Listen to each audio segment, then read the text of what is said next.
Hi namaste, welcome back to my channel വിൻചേരം.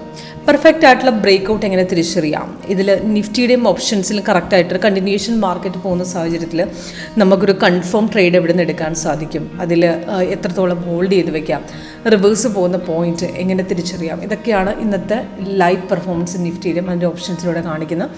ഇന്ന് 17th May ആണ്. അപ്പോൾ ഇന്ന് നോക്കുകയാണെങ്കിൽ ബാങ്ക് നിഫ്റ്റിയും കഴിഞ്ഞ ദിവസം വന്ന ബൈ ക്ലോസിങ്ങിൽ വന്ന ബൈയുടെ കണ്ടിന്യൂഷൻ പോയതാണ്. കഴിഞ്ഞ ദിവസം എന്ന് പറഞ്ഞാൽ 16th തന്ന ബൈ ആണ് ഈ കാണിക്കുന്നത്. 20 to 175 വന്ന ബൈ നേരെ മാർക്കറ്റ് കയറുമായിരുന്നു. ഇന്ന് രാവിലെ ഇറങ്ങാൻ നോക്കിയിട്ടുണ്ടെങ്കിലും അതൊരു സ്ട്രോങ് ഡൗണിലേക്ക് പോകാതെ തിരിച്ച് മാർക്കറ്റ് 20 to 356 പിന്നെയും കയറി. മാർക്കറ്റ് ഇപ്പോൾ സൈഡ് വേസ് ആണ്, പക്ഷേ 497 വരെ പോയിട്ടുണ്ട്. നല്ല ഹ്യൂജ് റിട്ടേൺസ് കിട്ടിയിട്ടുണ്ട്. ഇപ്പം മാർക്കറ്റ് സൈഡ് വേസ് ആണ്. എക്സിറ്റ് ചെയ്യണമെങ്കിൽ നമുക്ക് ഈ പോയിന്റിൽ നിന്ന് എക്സിറ്റ് അടിക്കാം. അപ്പോൾ ഇന്നത്തെ 20 to 300 കോൾ ഓപ്ഷൻ നോക്കുകയാണെങ്കിൽ സിഗ്നൽസ് മോർണിംഗിൽ സിഗ്നൽ വന്നതിൻ്റെ ബ്രേക്ക്ഔട്ട് നമുക്ക് ഈ ഒരു ക്യാൻഡിൽ നിന്ന് കിട്ടിയിട്ടുണ്ട്. 227 നേരെ മാർക്കറ്റ് കയറി അപ്രോക്സിമേറ്റ് 66 വരെ പോയിട്ടുണ്ട്. നല്ല ഇപ്പോഴും മാർക്കറ്റ് ബൈ തന്നെയാണ്. നമുക്ക് കഴിഞ്ഞ ദിവസം വന്ന ബൈയുടെ കണ്ടിന്യൂഷൻ ആയിട്ടാണ് പോയത്. ഇത് നോക്കുകയാണെങ്കിൽ കഴിഞ്ഞ ദിവസം ക്ലോസിങ്ങിൽ 9 വന്നതാണ്. നല്ല ഹൈക്ക് പോയിട്ടും അന്ന് തന്നെ മാർക്കറ്റ് കയറി 183 വരെ നേരെ പോയിട്ടുണ്ട്. അത് കഴിഞ്ഞ് പിന്നെയും കയറി. ഇന്ന് ക്യാപ്പിൽ ഓപ്പൺ ആയ ശേഷം പിന്നെയും മാർക്കറ്റ് കയറി നേരെ. ഇപ്പം നടക്കുന്ന 247 നല്ല റിട്ടേൺസ് കിട്ടിയിട്ടുണ്ട്. ഒരുപാട് മാർജിൻ, അതായത് വളരെ ചുരുങ്ങിയ എമൗണ്ട് കൊണ്ട് നമുക്ക് മാക്സിമം റിട്ടേൺസ് നമുക്ക് ഓപ്ഷനിൽ നിന്ന് നേടാൻ സാധിക്കുന്നതാണ്.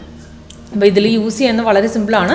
നിങ്ങൾ കാണുന്ന നമ്മുടെ സോഫ്റ്റ്വെയറിൽ ലേറ്റസ്റ്റ് സ്ട്രാറ്റജിയാണ്. ഇപ്പോൾ ഇത് നിഫ്റ്റിയുടെ ഫ്യൂച്ചറും ഇത് നിഫ്റ്റിയുടെ ക്യാഷ് ചാർട്ടും, അതായത് നിഫ്റ്റിയുടെ ഫ്യൂച്ചർ ആണ് നമുക്ക് ഈ ചാർട്ട്. പിന്നെ ലൈവ് റേറ്റ് നിങ്ങൾക്ക് ഈ കോണിൽ കാണാം. അപ്പോൾ ഇതിനകത്ത് ഇതാണ് ബൈ, ഇതാണ് സെല്ല്. അപ്പോൾ ഇത് ബൈ വന്നു കഴിഞ്ഞാലും ക്യാൻഡിൽ കളറും താഴത്തെ കൺഫർമേഷൻ ബാറും കൂടെ കൺഫേം ആയി കഴിഞ്ഞാൽ മാത്രം അടുത്ത ക്യാൻഡിൽ എടുക്കുക. ഇപ്പോൾ കൺഫർമേഷൻ വന്നില്ലെങ്കിൽ നമുക്ക് ട്രേഡ് എടുക്കേണ്ട. കണ്ടിന്യൂഷൻ പോകുന്ന സാഹചര്യത്തിൽ നമ്മൾ കൺഫർമേഷൻ നോക്കേണ്ട, ഓൾറെഡി കൺഫേം ആണ്. അപ്പോൾ തിരിച്ച് പുൾ ബാക്ക് അടിച്ചിട്ട് പിന്നെ തിരിച്ച് കയറുന്ന പോർഷൻ നമുക്ക് അവിടെ നിന്ന് റെസിസ്റ്റ് ചെയ്ത ലെവലും കൂടെ കട്ട് ചെയ്യുമ്പോൾ ഡബിൾ ആക്യുറസിയാണ്. അപ്പോൾ ഇവിടുന്ന് ഈ രണ്ടാമത്തെ ക്യാൻഡിൽ പിക്ക് ചെയ്യാം. അവിടെ നേരെ കയറിയിട്ടുണ്ട്. ഇവിടെ ഇടയ്ക്കൊന്ന് സൈഡ് വേസ് നോക്കിയിരുന്നെങ്കിൽ പിന്നെയും മാർക്കറ്റ് കയറുകയാണ് ചെയ്യുന്നത്. ഇപ്പോൾ പ്രോപ്പറായിട്ട് സൈഡ് വേസ് വന്നിട്ടുണ്ട്. വെള്ള കളർ ക്യാൻഡിൽ ഫോം ആവുന്നുണ്ട്. തിരിച്ച് അവിടെ സെല്ല് വന്ന് കൺഫേം അല്ലാതെ ആ ട്രേഡ് എടുക്കാൻ പറ്റില്ല. തിരിച്ച് അവിടെ സെല്ല് വരണം. സെല്ല് വന്നാൽ ഇതേപോലെ ക്യാൻഡിൽ കളറും താഴത്തെ കൺഫർമേഷൻ ബാറും ഓക്കെ ആയി കഴിഞ്ഞാൽ മാത്രം നമുക്ക് അവിടെ ഒരു ട്രേഡ് എടുക്കാവുന്നതാണ്.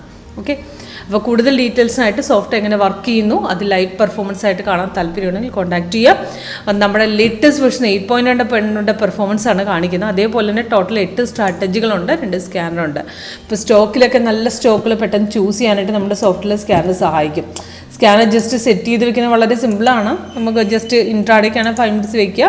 എന്നിട്ട് ടെംപ്ലേറ്റിൽ നിന്ന് സ്കാനർ 1.1 എടുക്കുക. അപ്പോൾ സ്ട്രോങ് ബുള്ളിഷും ബിയറിഷും ഉള്ള സ്റ്റോക്കുകൾ നമുക്ക് പെട്ടെന്ന് ഇവിടുന്ന് തിരിച്ചറിയാൻ സാധിക്കും. അപ്പം നമുക്കൊരു ട്രേഡ് എടുക്കുന്നതിന് വലിയ പ്രയാസമൊന്നും ഉണ്ടാവില്ല. പെട്ടെന്ന് തന്നെ എൻട്രി എക്സിറ്റ് അടിച്ച് പോകാം. ഓക്കെ, അപ്പം ലൈവ് ഡെമോൺസ്ട്രേഷൻ ആയത് സോഫ്റ്റ് എങ്ങനെ വർക്ക് ചെയ്യുന്നു ലൈവ് ഡെമോ ആയിട്ട് കാണാൻ താല്പര്യമുണ്ടെങ്കിൽ കോൺടാക്ട് ചെയ്യാം. Thank you.